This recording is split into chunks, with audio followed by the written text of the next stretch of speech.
আসসালামু আলাইকুম, কেমন আছেন সবাই? আশা করি আল্লাহর রহমতে সবাই ভালো আছেন। আলহামদুলিল্লাহ আমিও ভালো আছি। আজ আমি আপনাদের মুরগির মাংস রান্না করে দেখাবো। আমি সোনালী মুরগি নিয়েছিলাম 1.5 কেজি। তো প্রথমে কড়াইতে তেল গরম করে আমি পেঁয়াজ দিয়ে দিয়েছি।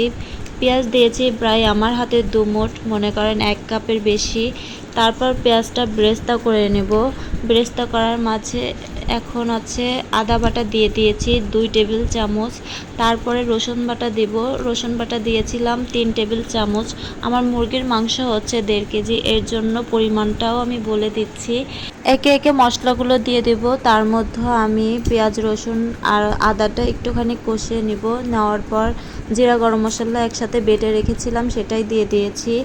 এরপর দেব শুকনো মশলা আর একে একে নাড়াবো যেন তলে না লেগে যায়। শুকনো মশলার ভিতর নিয়েছিলাম শুকনা ঝালের গুঁড়া।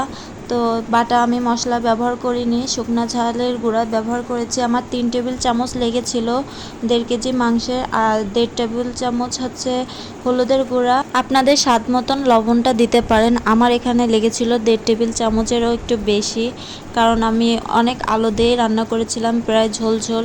এখন গোশটা দিয়ে দেব, সুন্দর করে কষাবো। আমি মাংসের ভিতরে টালা জিরা গরম মশলাও ব্যবহার করেছি। এখন গোশটা যেন সুন্দরভাবে কষিয়ে নেব, তলে না লেগে যায়। তো তলে লেগে গেলে হবে কি, কালারটাও দেখতে খারাপ হবে আর খেতেও অত একটা ভালো হবে না। এর জন্য সুন্দর করে কষিয়ে নিতে হবে একটু সময় নিয়ে। আমি সোনালী মুরগি নিয়েছিলাম এখানে, তো আমার একটু সময় লাগবে কষাতে। কষানোর ভিতর একটু ঝোলের পানি দিয়ে আমি আলু দিয়ে দিব। আলু, চুই ঝাল, রসুন আস্তে আস্তে এগুলো একে একে দিয়ে আবারও সুন্দর করে কষিয়ে নিব।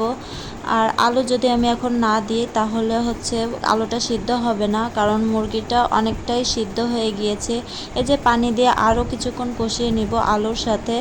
তো এই পর্যায়ে আমি এখন মিডিয়াম হিটে আমি রান্না করতেছি।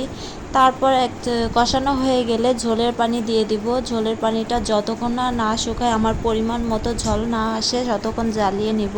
তো আমার ভিডিওটা যদি আপনাদের কারোর কাছে এক মুহূর্তেও ভালো লেগে থাকে, প্লিজ লাইক কমেন্ট করবেন। ভিডিওটা এখানেই শেষ করছি। আপনারা সবাই ভালো থাকবেন, সুস্থ থাকবেন, আমার জন্য দোয়া করবেন। আসসালামু আলাইকুম।